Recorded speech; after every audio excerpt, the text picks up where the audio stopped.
Alhamdulillahi wa kafa wa salamun ala ibadihi alladhina istafa.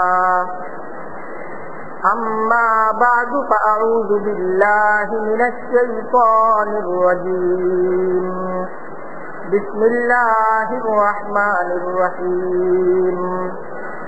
وَإِذَا طَلَّقْتُمُ النِّسَاءَ فَبَلَغْنَ أَجَلَهُنَّ فَأَمْسِكُوهُنَّ بِمَعْرُوفٍ أَوْ سَرِّحُوهُنَّ بِمَعْرُوفٍ وَلَا تُمْسِكُوهُنَّ ضِرَارًا لِتَعْتَدُوا وَمَنْ يَفْعَلْ ذَلِكَ فَقَدْ ظَلَمَ نَفْسَهُ ولا تتخذوا آيات الله هزوا واذكروا نعمة الله عليكم وما أنزل عليكم من الكتاب والحكمة يعظكم به واتقوا الله واعلموا أن الله بكل شيء عليم.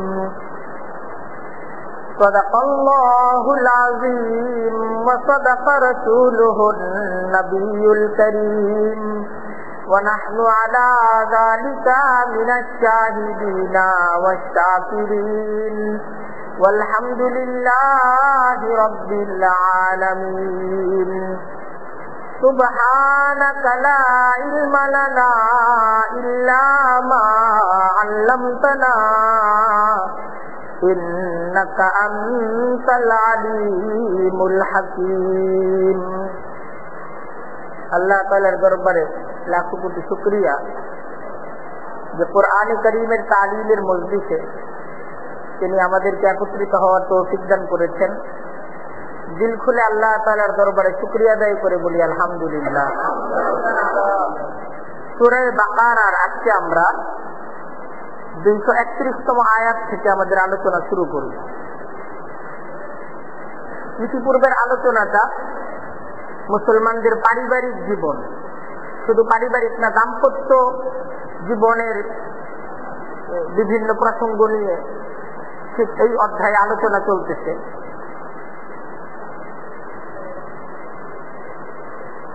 তো এই আলোচনার মাঝে বিগত সপ্তাহে স্বামী স্ত্রীর সম্পর্ক যদি এরকম টানাপূরণের মাঝে পড়ে যায় যে তাদের মাঝে আর সম্পর্ক টিকবে না, তাহলে এই সম্পর্ক ছেদের পদ্ধতিটা কি, এই পদ্ধতির আলোচনা হয়েছে। তো সেই আলোচনার আরো কিছু উপসংহার আজকেও আলোচনা হবে এবং সেই সাথে আরো নতুন কিছু বিধানের আলোচনা আমাদের সামনে আসছে। দেখেন, ইসলাম এই ধর্ম আমাদেরকে কোন ধরনের জুলুম শিক্ষা দেয় না। ইসলাম ধর্মটা আসলে আমাদেরকে ইনসাফ শিক্ষা দেয়, ন্যায়পরায়ণতা শিক্ষা দেয়। পৃথিবীব্যাপী যখন চতুর্দিকে জালেমের জয় জয়কার চলতেছে, মানুষ বিভিন্ন ভাবে প্রতিপক্ষের দ্বারা মজলুম হচ্ছে, ইসলাম আসলে পূর্ণ পৃথিবীর মানুষদেরকে ইনসাফের দিকে ডাকছে। আজকের পৃথিবীতে ইসলাম নিয়ে নানা ধরনের সমালোচনা, ইসলামের প্রতিপক্ষরা ইসলামকে নিয়ে সমালোচনা করতেছে। নবী করিম সাল্লাল্লাহু আলাইহি ওয়াসাল্লাম এবং সাহাবা একরামদের যুগেও প্রতিপক্ষরা ইসলামকে নিয়ে সমালোচনা করছে, কিন্তু সেই সময়ের প্রতিপক্ষের ইসলামকে নিয়ে সমালোচনা আর আজকের ইসলামের প্রতিপক্ষের ইসলামকে নিয়ে সমালোচনা, এটাতে আসলে এক পাল্লায় মাপলে হবে না, পাল্লাটা এক না। ওই সময় ইসলাম পৃথিবীব্যাপী এমন একটা ইনসাফ এবং ন্যায়পরায়ণতার শিক্ষা নিয়ে এমন ভাবে পূর্ণ পৃথিবীতে এগিয়ে যাচ্ছিল, পৃথিবীর যারা নাকি জালেম এরা ইসলামের অগ্রগতিকে এটাকে ঠেকাবার জন্য তারা ইসলামকে নিয়ে বিভিন্ন ধরনের অপপ্রচার, ইসলামকে নিয়ে নানা ধরনের প্রপাগান্ডা সমাজের মাঝে ছড়িয়ে দিচ্ছে, যেন ইসলামের এই অগ্রযাত্রাকে এটাকে আটকিয়ে রাখা যায়, এটাকে ঠেকানো যায়, ইসলাম যেন এগিয়ে যেতে না পারে। কিন্তু আজকের পৃথিবীতে কিন্তু বিষয়টা ওইরকম না। আজকের পৃথিবীতে ইসলাম এগিয়ে যাচ্ছে, ইসলাম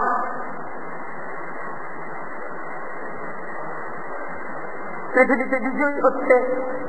তো পরাজিত শক্তি ইসলামের জয়কে ঠেকানোর জন্য তারা ইসলামের সমালোচনা করতেছে, বিষয়টা তা না।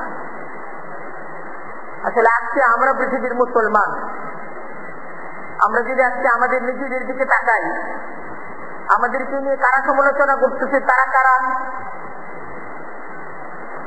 এটা একটা প্রসঙ্গ যে এদের মাঝে ইনসাফ নাই, এরা জানেন। কিন্তু আমরা যদি আমাদেরকেও দেখি, আমরা কি আসলে আমাদের মাঝে ইনসাফ আছে? আমরা কি আমাদের ধর্ম যে ইনসাফ আমাদেরকে শিক্ষা দেয় আমাদের ব্যক্তি জীবনে, আমাদের পারিবারিক জীবনে, আসলে আমাদের ধর্মের ইনসাফ এবং ধর্মের শিক্ষার উপর আমরা কি আসলে ওই ধরনের সুন্দর জীবন এবং সুন্দর জীবনের চর্চাটা আমরা কি আমাদের ব্যক্তিগত জীবনে, পারিবারিক জীবনে, সামাজিক জীবনে করি কিনা? তাহলে দেখা যাবে না আসলে আমাদের নিজেদের পারিবারিক জীবনে ইনসাফ নাই, সামাজিক জীবনে আমাদের ইনসাফ নাই। আজকে আমরা যারা মুসলমানের বাজার, কিন্তু সে বাজারের মাঝে জুলুম হচ্ছে, মুসলমানের রাষ্ট্রগুলোর মাঝে জুলুম হচ্ছে। পৃথিবীর দিকে দিকে মুসলমানরা তারা আজকে ইনসাফ প্রতিষ্ঠিত করা তো দূরের কথা, তারাই আজকে জানে পৃথিবীর দিকে দিকে এমন জুলুম মুসলমানকে করতেছে, বিধর্মীরা এসে মুসলমানদেরকে ইনসাফ শিখাতে চাচ্ছে। এটাই বাস্তব জিনিস। আজকে আমাদের লেনদেন, আমাদের কথাবার্তা, আমাদের চলাফেরা, সমস্ত কিছুর মাঝে অস্বচ্ছতা, কোথাও আমাদের নিজেদের মাঝে স্বচ্ছতা নাই। আজকে ইসলামকে নিয়ে যারা সমালোচনা করছে, তারা কিন্তু আমাদের কারণে সমালোচনা করছে ইসলামকে। কারণ আমরা খারাপ হয়ে গেছি মুসলমান। আমরা মুসলমানরা ঠিক ইসলামটাকে, নবী করিম সাল্লাল্লাহু আলাইহি ওয়াসাল্লাম, সাহাবা একরাম যে আদর্শ রেখে গেছেন, আমরা সে আদর্শচ্যুত। আমরা যখন সে আদর্শচ্যুত, তা আমাদেরকে নিয়ে তারা সমালোচনা করতেছে, এই হলো মুসলমান, এই হলো তাদের জুলুম, এই হলো তাদের আচার ব্যবহার, এই হলো তাদের সামাজিকতা। আমরা ধর্মটার ব্যবহার করছি এবং এমন ব্যবহার ধর্মটাকে কেন্দ্র করে করছি যে জায়গায় আমরা নিজেরাই আসলে আমাদের ধর্মটার একটা অপপ্রচারের কারণ হচ্ছে। আমরা নিজেরাই ধর্মের সাইনবোর্ড করছি। আর আমি যখন ধর্মের সাইনবোর্ড, আমি যখন খারাপ, আমার ধর্মটার ব্যাপারে মানুষ সমালোচনা করার সুযোগ পাচ্ছে। আসলে আমাদের উচিত কোরআন এবং হাদিসকে সামনে রেখে, আয়নার সামনে দাঁড়িয়ে নিজেদের সামাজিকতা এবং নিজেদের আচার ব্যবহার এবং একজন মুসলমান হিসেবে আসলে আমার চরিত্র এটা কেমন, এটা নিয়ে একটা আবার ভাবা। এবং নবী করিম সাল্লাল্লাহু আলাইহি ওয়াসাল্লাম, সাহাবা একরামদের শিক্ষা কি ছিল, কেমন ছিলেন তারা, আর আজকে আমরা কেমন, এই দুইটা জিনিসকে যদি পাশাপাশি দেখি, তাহলে দেখবো আজকের সমালোচকদের এই সমালোচনা যদি আমাদেরকে নিয়ে হয়, আমাদের কারণে যদি হয়, তাহলে একটা আমাদের কারণে ইসলামের সমালোচনা তারা করছে। আমি তাদের সমালোচনাকে মিথ্যা বলতেছি না, তাদের সমালোচনা তাদের পক্ষে বলতেছি না, তাদের সমালোচনা এটার কারণ যদি আবার আমরা হই, তাহলে এই ব্যাপারে আমাদেরও কিছু ভাবার আছে, আমাদের পরিবর্তনের প্রয়োজন আছে। যেমন ইসলাম ইসলামের এই দাম্পত্য জীবন সংক্রান্ত নীতিগুলোকে আজকে আমাদের সামনে আসতেছে। আমরা একটু দেখি যে মহান রব্বুল আলামিন কুরআনে কারীমের এই সূরা বাকারার 231তম আয়াত দ্বারা আমাদেরকে যে বিধানটা দিতে চান,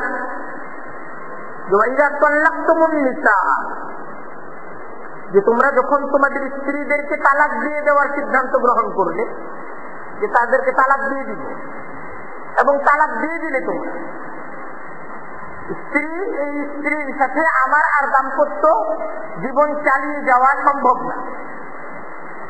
যেহেতু সম্ভব না, সেহেতু এ জায়গার সিস্টেম তালাকের মাধ্যমে পরস্পর থেকে বিচ্ছিন্ন হয়ে যাওয়া।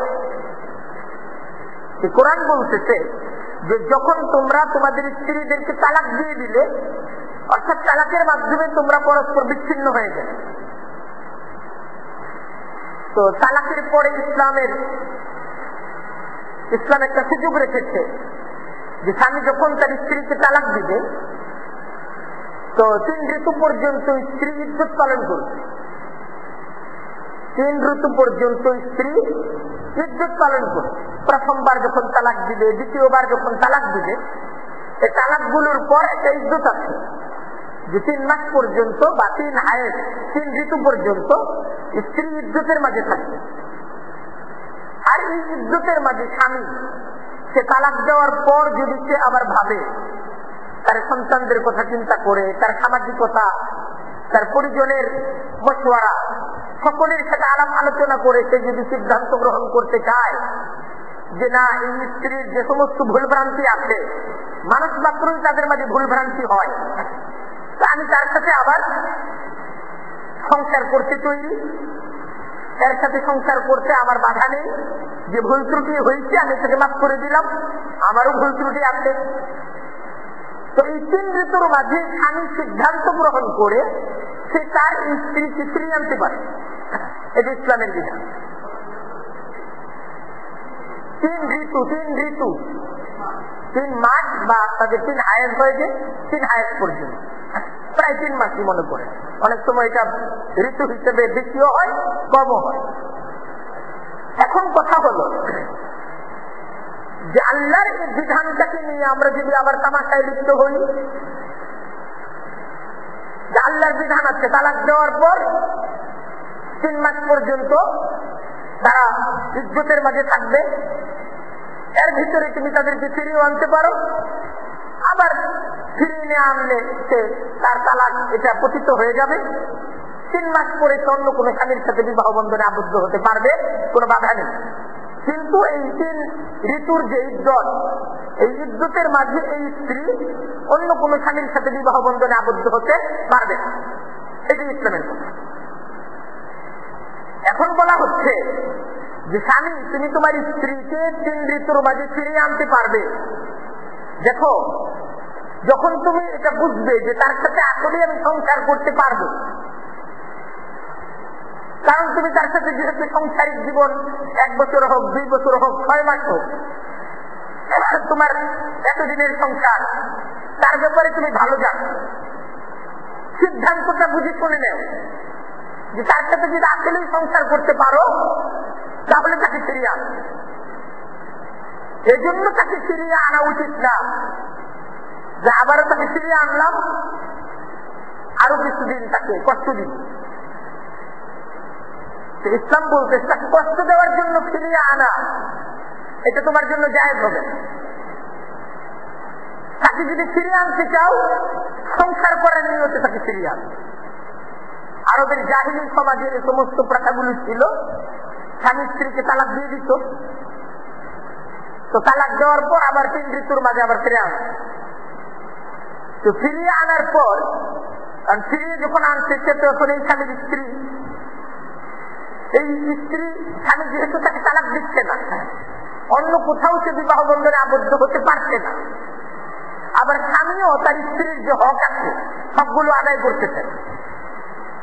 অর্থাৎ তাকে আটকিয়ে রাখা, তাকে বেঁধে রাখা, তাকে বন্দি করে রাখা, তার অধিকার তাকে না দেয়া, তাকে শুধুমাত্র কষ্ট দেওয়া, যে তালাক দিলে তো চলে গেল, তার কষ্ট দিতে পারলাম না, তাই তাকে রাইখা দিলাম, যে কোথাও যাইতেও পারবি না, আমিও তোকে কিছু দিব না। ইসলাম কঠোর ভাবে মুসলমানদের এবং তার অনুসারীদেরকে হুকুম দিচ্ছে, দেখো জালেম হয়েও না। যদি জুলুম করার ইচ্ছা থাকে, তুমি যদি জুলুম করো, তো জুলুম করার মাধ্যমে আসলে তুমি পরাজিত হচ্ছ, তুমি তাকে পরাজিত করছো না। তুমি যখন তার উপর জুলুম করছো, তুমি যখন জালেম, তখন কিন্তু তুমি হেরে যাচ্ছ, তুমি জয়ী হচ্ছ না। তাই কোন অবস্থাতেই জুলুমের নিয়ত, প্রতিশোধ গ্রহণের নিয়ত, কষ্ট দেওয়ার কোন ইচ্ছা এটা যেন তোমার মাঝে না থাকে। এটা আল্লাহর বিধান। আল্লাহ বলতেছেন, ওয়াইদা তাল্লাকতুমুন নিসাআ, যখন তোমরা স্ত্রীগণকে তালাক দিয়ে দিবে, ফাবালাগনা আজালাহুন্না, আর তোমরা তালাক দেওয়ার পর তারা তাদের ইদ্যতের চূড়ান্ত সীমায় পৌঁছে গেল, 3 ঋতুর যে ইদ্যত ছিল, ইদ্যত শেষ হয়ে যাচ্ছে, এখন তোমাদের জন্য এই সুযোগ আছে, ফামসিকুহুন্না বিমারুফিন আও সাররিহুন্না বিমারুফিন, যে তোমরা হয় ন্যায়সঙ্গত ভাবে তাদেরকে তোমাদের পরিবারে রেখে দাও, অথবা ন্যায়সঙ্গত ভাবে তোমরা তাদেরকে বিদায় দিয়ে দাও। 3 মাস তোমার ঘরে রেখে তার ইজ্জতটাকে পালন করাও, তারপর তাকে ন্যায়সঙ্গত ভাবে, অত্যাচার করে না, তাকে হুমকি ধামকি দিয়ে না, তাকে সুন্দর ভাবে তার বাপের বাড়িতে পাঠিয়ে দাও, তার পরিজনের কাছে তাকে পাঠিয়ে দাও। আর যদি তোমার ঘরে রাখতে চাও, তাহলেও তাকে সম্মানের সাথে, তাকে মর্যাদার সাথে তোমার স্ত্রী হিসেবে আবারও তুমি তাকে রেখে দিতে পারো। তারপর আল্লাহ বিধান বলতেছেন, ওয়ালা তুমসিকুহুন্না দিরারান, কষ্ট দেওয়ার ইচ্ছায় তোমরা তাদেরকে আটকিয়ে রেখো না। তালাক প্রদানের পর আবার কষ্ট দেওয়ার ইচ্ছায় তোমরা তাদেরকে আটকিয়ে রেখো না। ওয়ালা তুমসিকুহুন্না, তোমরা তাদেরকে আটকিয়ে রেখো না দিরারান, কষ্ট দেওয়ার জন্য। লিতা'তাদু, যদি কষ্ট দেওয়ার জন্য আটকিয়ে রাখো, তাহলে তুমি কিন্তু সীমা লঙ্ঘন করছো। আল্লাহ বলছে, এর দ্বারা তুমি কিন্তু আল্লাহর যে সীমা, এই সীমাকে তুমি অতিক্রম করে যাচ্ছ। ওয়ামান ইয়াফআল যালিকা, আর যে ব্যক্তি ঠিক এই ধরনের কাজ করবে, অর্থাৎ সে তার স্ত্রীকে তালাকও দিবে না, আবার তাকে স্ত্রীর মর্যাদাও দিবে না, তাকে কষ্ট প্রদানের জন্য নিজ বিবাহের মাঝে আটকিয়ে রাখবে, আল্লাহ বলতেছেন ফাকাদ যালামা নাফসাহু, সে অবশ্যই নিশ্চিত ভাবেই সে আসলে নিজের উপরই জুলুম করবে। তুমি ভাবতেছো তাকে কষ্ট দিচ্ছি, বুঝুক কষ্ট কাকে বলে, তো আল্লাহ বলতেছেন বিপরীত কথা, ফাকাদ যালামা নাফসাহু, আসলে তুমি কষ্ট দিচ্ছ, তুমি তার উপর জুলুম করছো না, তুমি আসলে নিজের উপরই জুলুম করছো। তোমার এই জুলুমে তার জন্য জান্নাত তৈরি হচ্ছে, আর এই জুলুমের মাধ্যমে তোমার জন্য জাহান্নাম তৈরি হচ্ছে। তুমি স্ত্রীকে কষ্ট দিচ্ছ, তোমার দ্বারা সে যখন নির্যাতিত হচ্ছে, তো আল্লাহ তাআলার ফয়সালা তার জন্য জান্নাত তৈরি হচ্ছে, তার গুনাহ মাফ হচ্ছে। আর তুমি যে তাকে কষ্ট দিচ্ছ, তুমি হেরে যাচ্ছ, তোমার জন্য জাহান্নাম তৈরি হচ্ছে।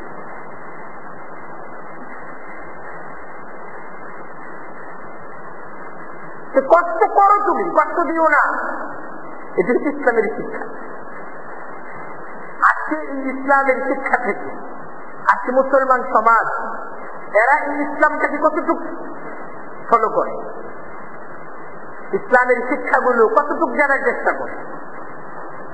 তারপর দেখেন বলতেছে, ওয়ালা তাত্তাখিযু আয়াতিল্লাহি হুজুয়া, দেখো আল্লাহর কোরআনের আয়াতগুলোকে তামাশা মনে করো না। আল্লাহর কোরআনের আয়াতগুলো এটা কিন্তু তামাশা না। ওয়ালা তাত্তাখিযু, তাত্তাখিযু মানে তোমরা গ্রহণ করো না। আল্লাহ বলতেছেন আয়াতিল্লাহ, আল্লাহর আয়াতকে হুজুয়ান, এটাকে তামাশা মনে করো না।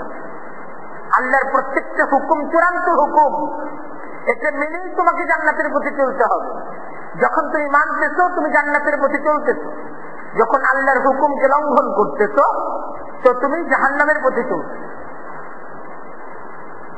ওয়াযকুরু নি'মাতাল্লাহি আলাইকুম ওয়ামা আনজালা আলাইকুম মিনাল কিতাবি ওয়াল হিকমাতি ইয়াইযুকুম বিহি। আল্লাহ তাআলা আমাদেরকে আমাদের মর্যাদার কথা শোনাচ্ছেন যে ভুলে যেও না আল্লাহ তাআলা তোমাদেরকে, তাদেরকে, এই উম্মতে মুহাম্মদী হিসেবে আমাদের, আল্লাহ তাআলা আমাদেরকে বলতেছেন যে আমার নবীর উম্মত হিসেবে তোমাদেরকে আল্লাহ তাআলা যে মর্যাদা দান করেছেন, এই মর্যাদা পাওয়ার জন্য তোমাদের কিন্তু জিম্মাদারি আছে। তোমরা শ্রেষ্ঠ উম্মত, কিন্তু জিম্মাদারি কি? সততা এবং ন্যায় পরায়ণতার নিজেদেরকে মডেল হিসেবে তৈরি করতে হবে। মুসলমানের যে জিম্মাদারি, যে ভুলে যেও না আল্লাহ তোমাদেরকে নেতৃত্ব দান করেছেন, তোমরাই সেরা উম্মত, তোমাদের উপরই জিম্মাদারি যে পারিবারিক জীবনে, ব্যক্তিগত জীবনে, সামাজিক জীবনে, লেনদেনে, আচার ব্যবহার, সততা এবং ন্যায় পরায়ণতার তোমাদেরকে মডেল হতে হবে, তোমাদেরকে মডেল হতে হবে। মুসলমানের জীবনটাই একটা মডেল, মুসলমানের জীবনটাই ইসলাম। অমুসলিম যদি ইসলাম শিখতে চায়, মুসলমানের জীবন দেখে ইসলাম শিখবে। মুসলমানের জীবন তো ইসলামের একটা উপমা। ইসলাম ধর্মটা কেমন, আমাদেরকে নিজেদেরকে উপমা হিসেবে, দৃষ্টান্ত হিসেবে পেশ করতে হবে। এই দেখো ইসলাম, আমাকে দেখো, ইসলামকে দেখতে চাইলে আমাকে দেখো, আমি কেমন। কথাবার্তা, আচার ব্যবহার, পারিবারিক জীবন, সামাজিক জীবন, সর্বক্ষেত্রে জুলুম মুক্ত, সর্বক্ষেত্রে ইনসাফ, এটা প্রতিষ্ঠা করা এটা মুসলমানের দায়িত্ব। আল্লাহর বাণীকে মুসলমান ঢাল হিসেবে ব্যবহার করবে না, মুসলমান আল্লাহর বাণীকে তামাশা মনে করবে না। মুসলমান যদি জালেম হয়, এটা তো তার শোভা পায় না। আল্লাহ বলতেছেন ওয়াযকুরু নি'মাতাল্লাহি আলাইকুম, তোমাদের উপর আল্লাহর নিয়ামতকে তোমরা স্মরণ করো। আল্লাহ তোমাদেরকে কত মর্যাদা দান করেছেন। ওয়ামা আনজালা আলাইকুম মিনাল কিতাবি ওয়াল হিকমা, আর আল্লাহর কিতাব, যে কিতাব আল্লাহ তোমাদের কাছে নাজিল করেছেন, এবং আল্লাহর দেয়া জীবন বিধান, হিকমত যা আল্লাহ তোমাদের উপর নাজিল করেছেন, ইয়াইযুকুম বিহি, যে কিতাবের মাধ্যমে আল্লাহ তাআলা তোমাদেরকে উপদেশ দান করেছেন, আল্লাহর সেই কিতাবটাকে স্মরণ করো। জীবনের প্রত্যেকটা কাজে এই কিতাবটাকে ফলো করো, এই কিতাবটাকে অনুসরণ করো। তোমার মেজাজ দ্বারা তুমি নিয়ন্ত্রিত হবে না, তুমি আল্লাহর কিতাব দ্বারা নিয়ন্ত্রিত হবে। হুজুর আমার মেজাজকে নিয়ন্ত্রণের বাইরে চলে গেছি না, মেজাজকে আল্লাহর কিতাবের নিয়ন্ত্রণে রাখতে হবে। আল্লাহর কিতাব আমাকে যখন যে হুকুম দেয় আমি তখন সে হুকুম পালন করি, কিতাবের বাইরে যে আমি কোনো হুকুম পালন করি না। আল্লাহ রসুলকে নিয়ে একজন কটূক্তি করেছে, তা আমি মেজাজ হারা হয়ে গেলাম না, ইসলাম এটাকে সমর্থন করে। তখনও একজন মুসলিম কিতাব দেখবে যে আল্লাহর কিতাব কি হুকুম আমাকে দেয়, আল্লাহর কিতাব কি আমাকে জিম্মাদারি দেয়, কি জিম্মাদারি দেয়।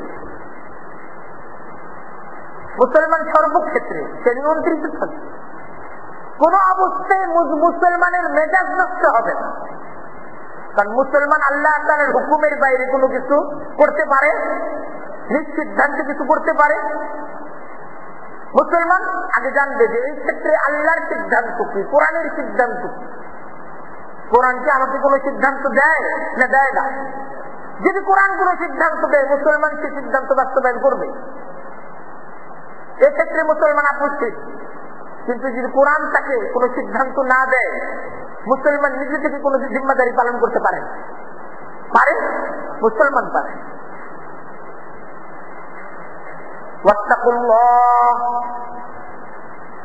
বলছে আল্লাহ তো কিতাব দিয়েছেন জানার জন্য, মানার জন্য, এবং এই কিতাবটা তামাশা হিসেবে দেন নাই। এই কিতাবটা শুধু খতম করার জন্য দেন নাই, চুমু খাওয়ার জন্য দেন নাই। এই কিতাবটা জানতে হবে এবং এই কিতাবটাই মানতে হবে। আল্লাহ বলতেছেন ওয়াত্তাকুল্লাহ, আল্লাহকে ভয় করো, ওয়ালামু, আর তোমরা জেনে রেখো, আন্নাল্লাহা বিকুল্লি শাইইন আলিম, নিশ্চয়ই আল্লাহ তিনি সব কিছু জানেন। তুমি যা করতেছো, কি জন্য করতেছো, কি নিয়তে করতেছো, কি তোমার উদ্দেশ্য, আল্লাহ তাআলা সকল কিছু জানেন।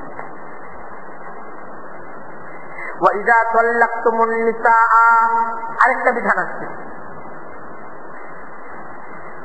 এই বিধানটা হলো স্বামী এবং স্ত্রী তাদের মাঝে তালাক হয়ে গেছে। তালাক হয়ে যাওয়ার পর আবার স্বামী স্ত্রী উভয়ই চাচ্ছে পরস্পর পরস্পরের সাথে মিলে যেতে। স্বামীও চাচ্ছে, স্ত্রীও চাচ্ছে, এবং তারা ইজ্জতের মাঝে আছে। স্বামী ইচ্ছা করলেই তার স্ত্রীকে মেলাতে পারে, অথবা এক তালাক হয়েছে, স্বামী এবং স্ত্রীর মাঝে এক তালাক হয়েছে। এক তালাক যদি হয় তাহলে ইজ্জতের পরেও স্বামী এবং স্ত্রী তারা পরস্পরের সাথে নতুন ভাবে আবার বিবাহ হতে পারে। অথবা দুই তালাক হয়েছে, তারপর আবার স্বামী এবং স্ত্রী একে অপরের সাথে আবার বিয়ে বসতে পারে। এখন স্ত্রীর পরিবারে স্ত্রীর বাবা মা ভাই তারা এই স্বামীর ঘরে তারা তার বোনকে আর রেখে দিবে না, তারা আটকায় রাখে, আটক করে ফেললো যে না, এই স্বামীর সংসারে আমি আর রেখে দিব না। স্ত্রীও চাচ্ছে, স্বামীও চাচ্ছে, কিন্তু বাবা মা বা ভাই বা পরিবার তারা বাধা হয়ে দাঁড়ালো, না আমরা আসতে দিব না। তো ইসলাম নিষেধ করতেছে, তারা যেহেতু স্বামী স্ত্রী পরস্পরের সাথে মিলে যেতে চায়, তোমরা বাধা প্রদান করো, এটা অন্যায়। এই বাধা প্রদান করাটা জুলুম, এটা একটা ব্যাপার গেল। আর আরেকটা বিধানের জায়গায় আসতেছে একই সাথে, যে স্বামী তার স্ত্রীকে তালাক দিয়ে দিয়েছে, স্ত্রী ইজ্জত চাই। এখন এই স্ত্রী অন্য কোথাও তার বিয়ে হবে, এখন তার পূর্ব স্বামীর আত্মীয় স্বজন বা পূর্ব স্বামী তার নামে বিভিন্ন ধরনের কুৎসা রচনা, বিভিন্ন ধরনের অপবাদ ইত্যাদি সমাজের মাঝে ছড়িয়ে দিল, যেন অন্যত্র তার কোনো বিয়ে হতে না পারে। তো ইসলাম এটা নিষেধ করতে, অন্য কোথাও তার বিয়ে হবে, অন্য কোথাও সে তার নতুন সংসার শুরু করবে, তুমি বাধা দিচ্ছ কেন? এটা তো জুলুম। সব ধরনের জুলুমকে ইসলাম অন্যায় বলে, এবং ইসলাম মুসলমানদেরকে কোন জুলুম করার হুকুম দেয় না। ইসলাম ধর্মটাই মুসলমানদেরকে ইনসাফ শিক্ষা দেয়, জীবনের সর্বক্ষেত্রে ইনসাফ শিক্ষা দেয়, ন্যায় বিচার শিক্ষা দেয়। যেখানে এখানে বিধান আসছে, তোমরা ইদা তাল্লাকতুমুন নিসা, যে তোমরা যখন তোমাদের স্ত্রীদেরকে তালাক দিয়ে দিবে, ফাবালাগনা আজালাহুন্না, অতঃপর তারা তাদের ইদ্যতের শেষ প্রান্তে পৌঁছে যায়, ফালা তা'যুলুহুন্না আন ইয়ানকিহনা আযওয়াজাহুন্না ইযা তারাযাউ বাইনাহুম বিল মা'রুফ, তবে তোমরা তাদেরকে বাধা দিও না যে তাদের স্বামীরা তাদেরকে বিয়ে করবে। স্বামী তাকে আবার বিয়ে করতে চাচ্ছে, ইসলাম বলতেছে তুমি বাধা দিও না। মেয়ে পক্ষের আত্মীয় স্বজন তাদেরকে ইসলাম বলতেছে যে স্বামী যেহেতু তাকে আবার ফিরিয়ে নিতে চায়, তোমরা বাধা দিও না। ইদা তারাযাউ বাইনাহুম বিল মা'রুফ, যখন তারা একে অন্যের প্রতি ন্যায়সঙ্গত ভাবে রাজি হবে, মেয়েও রাজি ছেলেও রাজি, তো তারা উভয়ে যেহেতু রাজি, তোমরা মাঝখানে বাধা দিও না, তাদেরকে তাদের মতো আবার মিলেমিশে সংসার করতে দাও। এটাই ইসলামের হুকুম। যালিকা ইউআযু বিহি মান কানা মিনকুম ইউমিনু বিল্লাহি ওয়াল ইয়াউমিল আখির। তো এই ক্ষেত্রে বিভিন্ন যুক্তি আমাদের আসতে পারে, এই স্বামী এরকম, এই স্বামী এরকম, এতদিন যাবত তাকে দেখার পর আমরা এটা চিনছি, এই ধরনের কথাগুলো আমাদের থাকে না? তার জবাবও কোরআন দিতেছে, দেখো তোমাদের মাঝে যারা আল্লাহকে বিশ্বাস করো তোমরা, আর যারা পরকালকে বিশ্বাস করো, আল্লাহ তাআলা তাদেরকে এই উপদেশ দিচ্ছেন, ঈমানদারদের প্রতি এটাই আল্লাহর হুকুম, এটাই চূড়ান্ত হুকুম। আল্লাহর হুকুমের সামনে কোনো যুক্তি নেই।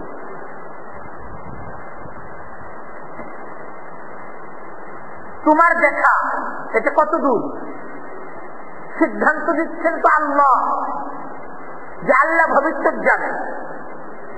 তুমি তো ভবিষ্যৎ জানো না, ভবিষ্যৎ সম্পর্কে তুমি বড় জোর একটা ধারণা করতে পারো, কিন্তু যে আল্লাহ তিনি অতীত জানেন, ভবিষ্যৎ জানেন, যে আল্লাহ যে সিদ্ধান্ত দিচ্ছেন ন্যায়সঙ্গত ভাবেই দিচ্ছেন।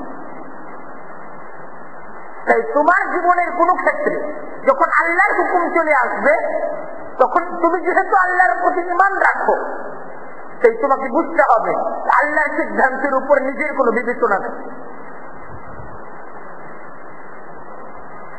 যালিকুম আযকা লাকুম, আল্লাহ নিজেই বলতেছেন যে এটা তোমাদের জন্য বিশুদ্ধ পন্থা, আতহার এবং সবচেয়ে পবিত্রতম পদ্ধতি। এটার মাঝেই বেশি পবিত্রতা, এটার মাঝেই সর্বাধিক কল্যাণ। তারপর আল্লাহ বলতেছেন ওয়াল্লাহু ইয়ালাম ওয়া আনতুম লা তা'লামুন, যে দেখো আল্লাহ জানেন, তোমরা তো জানো না। এটা যে আল্লাহ এই সিদ্ধান্ত দিচ্ছেন, যে আল্লাহ জেনে বুঝেই সিদ্ধান্ত দিচ্ছেন, তুমি কি জানো? তুমি যে সিদ্ধান্ত দিচ্ছ তুমি জানো কি? তোমার বোনের কল্যাণ কোন পথে হবে, তোমার মেয়ের কল্যাণ কি পদ্ধতিতে হবে, এটা তুমি বেশি বুঝো না যে আল্লাহ সৃষ্টি করেছেন পৃথিবীকে, যে আল্লাহ সৃষ্টি করেছেন তাকে, যে আল্লাহ জানেন ভবিষ্যৎকে, সে আল্লাহর সিদ্ধান্ত বেশি কার্যকর না তোমার সিদ্ধান্ত বেশি কার্যকর? ঠিক এইভাবে দেখেন ইসলাম মুসলমানদেরকে ইসলাম শিক্ষা দিচ্ছে। মুসলমানদেরকে এই শিক্ষাই দেওয়া হচ্ছে যে জীবনের সর্বক্ষেত্রে নিজের চিন্তাকে আল্লাহ তাআলার হুকুমের কাছে সুপুর্দ করে দাও, নিজের সমস্ত পরিকল্পনাকে আল্লাহ তাআলার হুকুমের কাছে সুপুর্দ করে দেয়, যে আল্লাহর হুকুমের উপর কথা নাই। মুসলমানদের কাছ থেকে ঠিক এমন জীবন ইসলাম প্রত্যাশা করে, আল্লাহ মুসলমানদের কাছে এমন জীবন চান।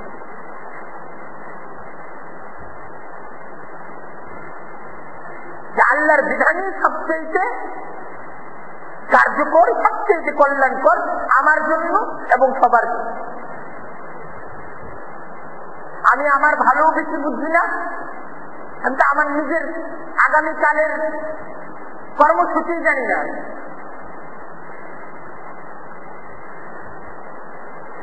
এই সিদ্ধান্ত নেওয়ার ক্ষেত্রে আল্লাহর হুকুমকে প্রাধান্য দেওয়া। সূরা বাকারার 233 নম্বর আয়াতে আরেকটা প্রসঙ্গে আলোচনা আসতেছে, একদম এটাও দাম্পত্য জীবন সংক্রান্ত কিছু বিষয়। এটা হলো স্বামী স্ত্রীর মাঝে তালাক হয়ে গেল, তো যদি শিশু সন্তান থাকে, সন্তানের ব্যাপারটা চলে আসে যে তারা স্বামী স্ত্রী বিচ্ছিন্ন হয়ে যাবে, তো দুধের বাচ্চা যদি থাকে, যে বাচ্চার দুধ পান করানো প্রয়োজন, তো এই ক্ষেত্রে সিদ্ধান্ত কি হবে? তো এই সিদ্ধান্তের সাথে সাথে বাচ্চার দুধ পান করানো সংক্রান্ত পুরা বিধানটাই একই সাথে আসছে। তো প্রথমেই যে বিধানটা আসতেছে ওয়াল ওয়ালিদাতু ইউরজি'না আওলাদাহুন্না হাওলাইনি কামিলাইনি লিমান আরাদা আন ইউতিম্মা আর-রাযা'a, বলতেছে যে সমস্ত মায়েরা যে তারা তাদের সন্তানদেরকে পূর্ণ সময়ে দুধ পান করাতে চায়, তাদের মেয়াদ হলো তারা তাদের সন্তানকে পূর্ণ 2 বছর দুধ পান করাবে। যারা চায় যে দুধ পান করানোর পূর্ণ মেয়াদ আমি আমার সন্তানকে দুধ পান করাবো, তাহলে সেই মেয়াদটা কয় বছর? 2 বছর। কোরআন শরীফে সূরা বাকারার 233 নম্বর আয়াত, এই আয়াতে এই বিধান আসতেছে 2 বছর পর্যন্ত মা তার সন্তানকে সর্বোচ্চ 2 বছর পর্যন্ত দুধ পান করাতে পারবে। 2 বছরের পর আর দুধ পান করাবে না। 2 বছর পর্যন্ত, 2 বছরটাই হলো মেয়াদ। আচ্ছা, এখন কথা হলো যে এই দুধ পান যদি সে স্ত্রী হয় তাহলে সেটা তার জিম্মাদারি, স্ত্রী যদি হয় তাহলে সেটা তার জিম্মাদারি। আর যদি তালাক প্রাপ্ত হয়ে যায়, তালাক প্রাপ্ত যদি হয়ে যায় তাহলে হুকুম হলো ওয়ালাল মাউলুদি লাহু রিজকুহুন্না ওয়া কিসওয়াতুহুন্না বিল মারুফ। তাহলে সেই ক্ষেত্রে যদি স্বামী স্ত্রীর মাঝে যদি তালাক হয়ে যায়, আর তালাক হওয়ার পরও যদি ইজ্জতের মাঝে থাকে, তাহলে ইজ্জতের মাঝে যে স্বামী স্ত্রীর খরপুজ দেয় তখনও কথা নেই, ইজ্জত চাই। তাহলে সেই সময়ে যেহেতু সন্তানকে মা দুধ পান করাচ্ছে, এই সময়টা সন্তানের বাবা তার এই মায়ের খানা পিনা এবং তার কাপড় চোপড় ন্যায়সঙ্গত ভাবে সমস্ত কিছু কে দিবি? শিশুর পিতা দিবে। স্ত্রী হইলে তো এমনি দিতে হবে, স্ত্রী যদি হয় তাহলে তো এমনি দিতে হবে, ইজ্জতের মাঝে যদি থাকে তাহলে তো এমনি দিতে হবে। স্বামী জিনিস তার দায়িত্ব স্ত্রীর ভালো খাবারের ব্যবস্থা করা, যেহেতু তার সন্তানের দুধের সম্পর্ক এই খাবার দাবারের সাথে, এই সময়টা যেন খাবার দাবারকে ভালো পায়, তার যেন বুকে দুধ আছে ইত্যাদি বিষয়গুলো ফিকির করা, এদের জিম্মাদারি কার? স্বামী। আচ্ছা, আর যদি তালাক প্রাপ্ত হয়ে যায়, স্ত্রী এখন আর স্ত্রী না, সে এখন তালাক প্রাপ্ত, সেক্ষেত্রেও যতদিন পর্যন্ত সন্তান তার মায়ের কাছে দুধ পান করবে ততদিন পর্যন্ত সন্তানের মায়ের খুরপুস, তার খানা পিনার খরচ দেয়া, তার কাপড় চুপড়ের খরচটা এটা প্রদান করা ন্যায়সঙ্গত ভাবে এটা শিশুর পিতার উপর জরুরি। আচ্ছা, লা তুকাল্লাফু নাফসুন ইল্লা বুসআহা, খুরপুস কত দিবে, কত টাকা দিলে খুরপুস দেওয়া হবে? কারণ মেয়ে পক্ষ চাইতেছে আমাদেরকে মাসে 40,000 টাকা করে দিতে হবে, তখন যার কাছে চাইতেছে তার হলো মাসে ইনকাম 5,000 টাকা। ব্যাপার আছে না? কতটুক দিবে? আমাদের সমাজে এরকম আছে যে স্বামী স্ত্রী স্বামীর কাছ থেকে তালাক নিয়ে গেছে, সেজন্য স্বামী দেখা, এটা স্বামীর নামে অভিযোগ। 2 দিন পরে আবার ওই স্ত্রী স্বামীর কাছে সন্তানের খরচের জন্য কি জানাইছে, আবার আবেদন জানাইছে, আবার খালিদ যাচ্ছে যে বাবাকে কি করতে হবে, তার সন্তানের খরচ দিতে হবে, কত এত করে দিতে হবে। কিন্তু তুমি কি স্বামীর এমনি ছেড়ে দিচ্ছ যে স্বামীর ইনকাম নাই, তখন আবার চাকরি দিবে। এই ধরনের রেকর্ড আছে আমাদের সমাজ। এই ক্ষেত্রে ইসলামের বিধান হলো যে স্বামী তার সামর্থ্য অনুযায়ী দিবে, স্ত্রীর চাহিদা অনুযায়ী না। স্বামী তার সামর্থ্য অনুযায়ী করবে। একজন ব্যক্তির 40,000 টাকা মাসে ইনকাম, তার সামর্থ্য, আর একজন ব্যক্তির 10,000 টাকা মাসে ইনকাম, তার সামর্থ্য এক না। যার যেমন সামর্থ্য সে তার সামর্থ্য অনুযায়ী ঠিক তেমন দিবে। এজন্যই বলা হচ্ছে লা তুকাল্লাফু নাফসুন ইল্লা বুসআহা। আল্লাহ তাআলা প্রত্যেক ব্যক্তিকে ততটুকু জিম্মাদারি দেন যতটুকু সে সামর্থ্য রাখে। সামর্থ্যের অতিরিক্ত কোনো কিছু চাপিয়ে দেওয়া এটা আল্লাহর বিধান না। তবে যতটুকু সামর্থ্য আছে, তোমাকে সামর্থ্য থাকা অবস্থায় কম দেওয়া চলবে না, সামর্থ্য অনুযায়ী যেটা ইনসাফ ওইটাই তোমাকে কি করতে হবে, প্রদান করতে হবে। আচ্ছা, এটা আরেকটা বিধান গেল। এখন আরেকটা কথা বলা হচ্ছে যে দুধ পান করানোর ক্ষেত্রে মাকে কষ্ট দেওয়া যাবে না, জোরপূর্বক কিছু করা যাবে না, আবার বাবাকেও কষ্ট প্রদান করা যাবে। এই জায়গায় দেখা গেল বাবা তার মাকে কষ্ট দিল। কষ্ট দেওয়ারই আর কি যে তার যতটুকু পাওনা, এই পাওনাটা তাকে পরিশোধ করলো না। সে দিতে পারে তাকে বেশি, কিন্তু দিল না, জুলুম করছে, তার প্রভাব আছে, প্রতিপত্তি আছে। তো আল্লাহ বলতেছেন অন্যায় যেন না হয়, জুলুম যেন না হয়।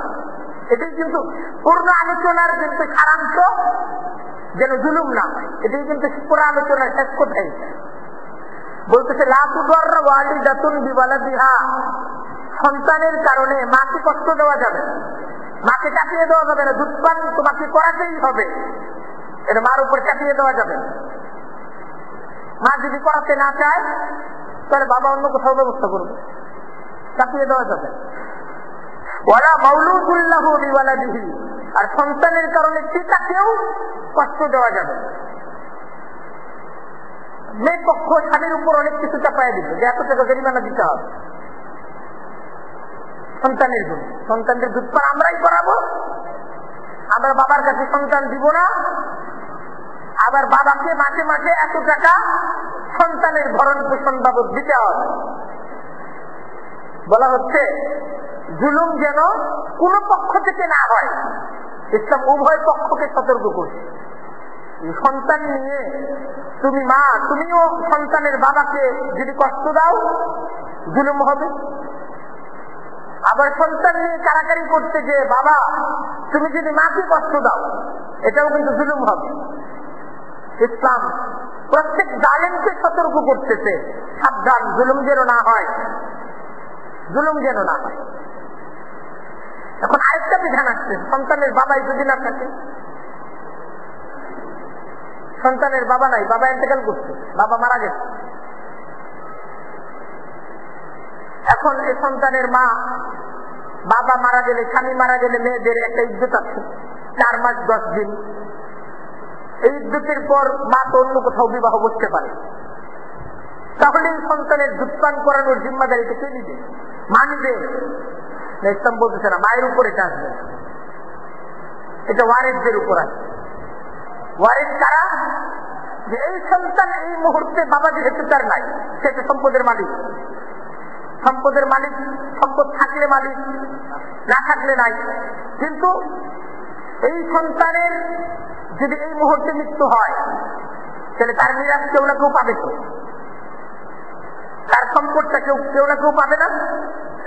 মনে করেন একটা 3 মাসের সন্তান, তার বাবা নাই, বা 6 মাসের একটা সন্তান, তার বাবা নাই, তাহলে এই সন্তানের সম্পদ তো থাকতে পারে, সে মারা গেলে এই সম্পদ গুলো পাবে কারা? কেউ না কেউ পাবে, তো তার ভাই পাবে, বা দাদা পাবে, বা চাচা পাবে, কেউ না কেউ পাবে। তো যারা এই মুহূর্তে তার মৃত্যু হলে যারা তার সম্পদ পাবে, তাদের জিম্মাদারি হলো তাকে দুধ পান করাবে। এটা এই ব্যাপারে সিদ্ধান্ত নেওয়ার জিম্মাদারি হলো তাদের। বাবা না থাকলে তারাই জিম্মাদারি পালন করবে। ওয়ারাল ওয়ারিসি মিসলুদালিক, বাবা না থাকলে ওয়ারিসদের উপরও বর্তাবে অনুরূপ দায়িত্ব। বাবা না থাকলে ওয়ারিসদের উপরে এই দায়িত্বগুলো আছে। এখন বলা হচ্ছে যে দুধ পান করানোর মেয়াদ নির্ধারণ করে দেওয়া হলো কয় বছর? 2 বছর। 2 বছর না দুধ পানের মেয়াদ। এখন বলতেছে স্বামী স্ত্রী তারা যদি উভয়ে পরামর্শ করে সন্তুষ্টি ক্রমে 2 বছর দুধ পান করাতে না চায়, 1.5 বছরই দুধ ছাড়িয়ে ফেলে, কোনো অসুবিধা নেই। দুধ পান 2 বছর করাতেই হবে, এটা ইসলামের হুকুম। ইসলামের হুকুম হলো দুধ পান যদি করাতে চাও তাহলে 2 বছর পর্যন্ত হলো এটা একটা সীমা।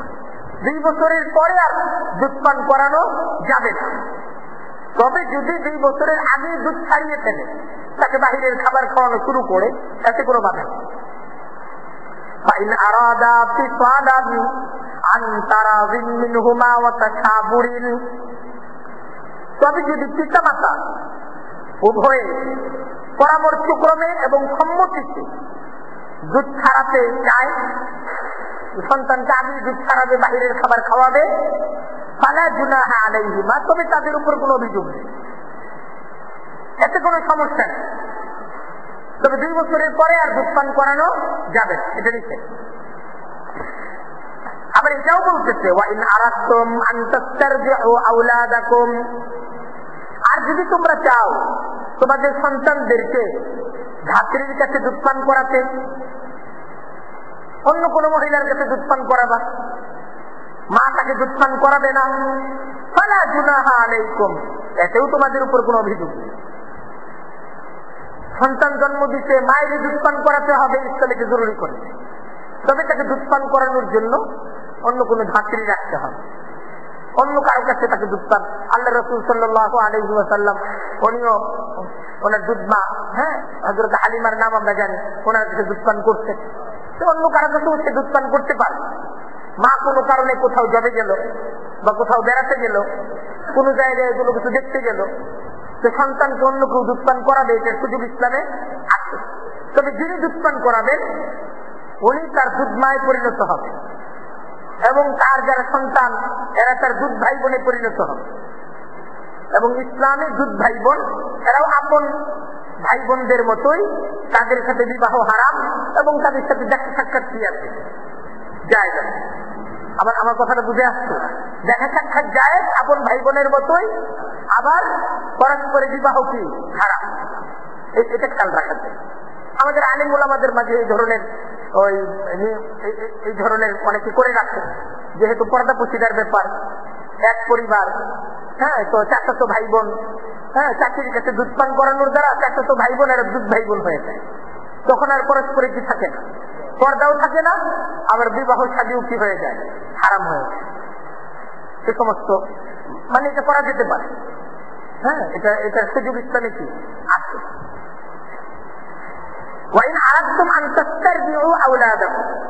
আর যদি তোমরা চাও তোমাদের সন্তানদেরকে দুধ পান করাতে অন্য কারো কাছে, ফালা জুনাহা আলাইকুম, তবে তোমাদের উপর কোনো অভিযোগ নেই। ইযা সাল্লামতুম মা আতাইতুম বিল মারুফ, তবে ধার্যকৃত পারিশ্রমিক তোমরা যখন ন্যায়সঙ্গত ভাবে আদায় করো, অন্য কাউকে তোমরা যখন দুধ পান করাবে তখন তার পারিশ্রমিকটা এইটাকে ন্যায়সঙ্গত ভাবে কি করতে হবে, আদায় করতে হবে। যিনি তোমার সন্তানকে দুধ পান করাবেন তার রক্ষণাবেক্ষণ, তার চাহিদা ইত্যাদি বিষয়গুলো তখন সন্তানের বাবাকে কি করতে হবে, পূরণ করতে হবে। ওয়াত্তাকুল্লাহ, আবারও আল্লাহ তাআলা সতর্ক করতেছেন আমাদেরকে, আল্লাহকে ভয় করো, জুলুম যেন না হয়। ওয়াত্তাকুল্লাহ, আল্লাহকে ভয় করো। জীবনের প্রত্যেকটা সিদ্ধান্ত নেওয়ার ক্ষেত্রে একজন মুসলিমকে, একজন ইমানদারদেরকে এটা মনে রাখতে হবে যে আমার দ্বারা জুলুম যেন না হয়। ওয়াত্তাকুল্লাহ, আল্লাহকে ভয় করো। ওয়ালামু, আর জেনে রেখো, আন্নাল্লাহা বিমা তা'মালুনা বাসীর, যে তোমরা যা করছো নিশ্চয়ই আল্লাহ তিনি দেখছেন। তোমরা যা করছো নিশ্চয়ই আল্লাহ তিনি কি করতেছেন, দেখতেছেন, আল্লাহ দেখতেছেন। এই হলো আমাদের আজকের বিধানগুলোর আলোচনা হলো। নতুন আরেকটা বিধানে গেলে আবার লম্বা সময় লাগবে। তো আমাদের আলোচনা আজকে আলহামদুলিল্লাহ এ পর্যন্তই। আমরা আজকের আলোচনা থেকে কয়েকটা বিষয় বিশেষভাবে জেনেছি। দাম্পত্য জীবন সংক্রান্ত এবং সন্তান সংক্রান্ত কিছু বিধিবিধান আজকে আলোচিত হলো। তো আমরা এই সমস্ত বিষয়গুলো খুব বোঝার চেষ্টা করব এবং কোরআনে কারীমের এই আলোচনা যেটা আজকে আমরা শুনলাম, আমরা যদি আবার এই সপ্তাহে আমাদের কিছুটা সময় ব্যয় করে আমরা যদি এই সমস্ত বিষয়গুলো আবার একটু আমাদের ঘরের মাঝে তাফসীরের কিতাব থেকে অল্প চর্চা করে নিতে পারি, তাহলে আমাদের জন্য এই সমস্ত বিষয়গুলো বোঝা আরো সহজ হয়ে যায়। আল্লাহ তাআলা আমাদের সবাইকে তৌফিক দান করুন। ওয়া আখিরু দাওয়ানা আলহামদুলিল্লাহি রাব্বিল আলামিন।